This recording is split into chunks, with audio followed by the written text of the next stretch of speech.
El nostre projecte consisteix en Taxonera versus Parkway, perquè volem saber quin és l'origen d'aquests dos barris. Tot va començar amb la revolució industrial i va haver-hi dues classes socials, els burgesos i la classe obrera. Els burgesos eren gent rica, mentre que els treballadors eren immigrants d'altres llocs, com per exemple Andalusia i Múrcia. Els burgesos vivien en palaus grans i grans cases, i mentre que la classe obrera vivien en barraques o cases de la mateixa fàbrica. Dins de la burgesia va sorgir un moviment cultural que es diu el modernisme i d'ell va sortir el Parkway, mentre que la classe obrera van anar construint nous barris per viure, però imperfectament, i un d'ells que estem estudiant va ser la Taxonera.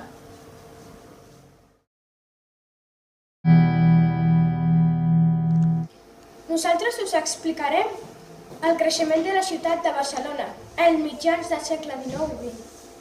Amb l'enderroc de les muralles volien solucionar tant els problemes higiènics com urbanístics. Ildefons Cerdà va dissenyar una ciutat amb els carrers paral·lels, perpendiculars i amb les cantonades desenfrenades. Això és el que anomenem l'Eixample. Molts artistes com Gaudí i Puig i Cadafalch volien mostrar la seva arquitectura modernista. Barcelona va anar creixent a poc gràcies a que es va anar ajuntant amb petits pobles del voltant, com per exemple Gràcia, Sants i Horta. Els immigrants de Múrcia i Andalusia venien a Barcelona, però com no tenien llocs on viure, van construir barraques. 7 anys després, a Montbau, es van fer blocs de vivendes en zones verdes perquè al centre de Barcelona no havia lloc per viure. Barcelona va ser anomenada ciutat olímpica. Aleshores van haver grans canvis urbanístics.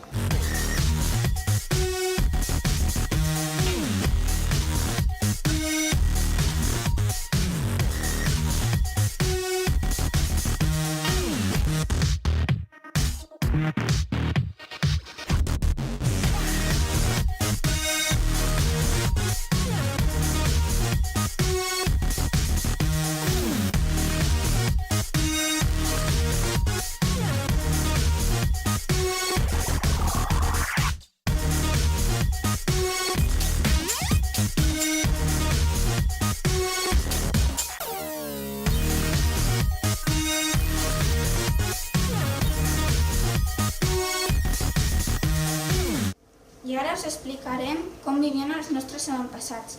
A la ciutat de Barcelona al segle XIX era una ciutat industrialitzada.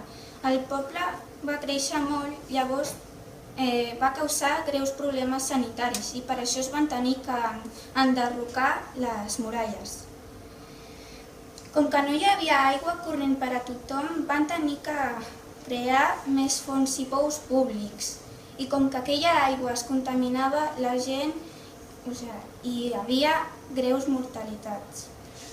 Un dels altres problemes van ser els residus i escombraries que hi havia pel carrer, ja que a casa de la gent no hi havia tuberies que anessin fins a la xarxa del clavegueram.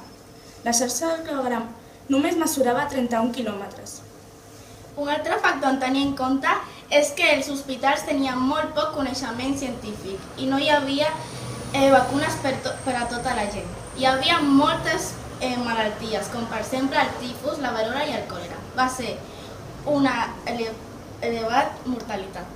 Eusebi Way pretenia crear una ciutat-jardí inspirada en els anglesos. Va triar una extensa finca situada a Gràcia, al barri conegut com la Salut. No era un lloc ideal, estava a 150 metres sobre el nivell del mar i amb terrenys sense vegetació. I això va dificultar la construcció. Es coneixia com la muntanya pelada. Antoni Gaudí va ser l'arquitecte triat per portar-la a terme. Es tractava de construir una urbanització per 60 famílies de la burgesia de Barcelona. Ho tenia tot pensat. Els accessos, els desguassos, les cisternes, els camins, les escales, les tanques, les parcel·les, la plaça Major i el mercat.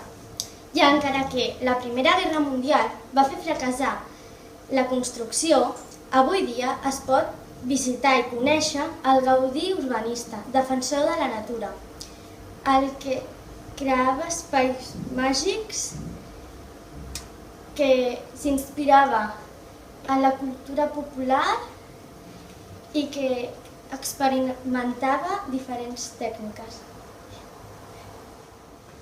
Ara parlarem de la Teixonera. Barcelona era una ciutat molt industrialitzada, per tant, necessitava mà d'obra. Com que hi havia molt treball, van arribar immigrants de Múrcia, d'Andalusia i de diferents llocs d'Espanya. Van crear nous barris, entre ells la Teixonera. La família Teixonera era la propietària d'aquells terrenys i els va vendre a la gent perquè poguessin fer nous barris. La gent no tenia prou diners per contractar a un arquitecte que dissenyés les seves cases. Al principi només hi havia un sistema de transport anomenat tramvia, el número 26, que anava fins la casa Alegre, que estava per sota de la Vall d'Hebron. Hi havia una mina d'aigua que es tallaven dos pels carrers de la Teixonera. I molta gent hi anava per agafar aigua, ja que a les cases no en tenien. La gent anava al senyor tutor per a comprar materials de construcció per a fer-se ells mateixos les seves cases. A la classe hem parlat de les avantatges i desavantatges del Parkwell i la Teixonera. Hem arribat a la conclusió que tots dos tenen avantatges i desavantatges. Les hem escollit i són aquestes.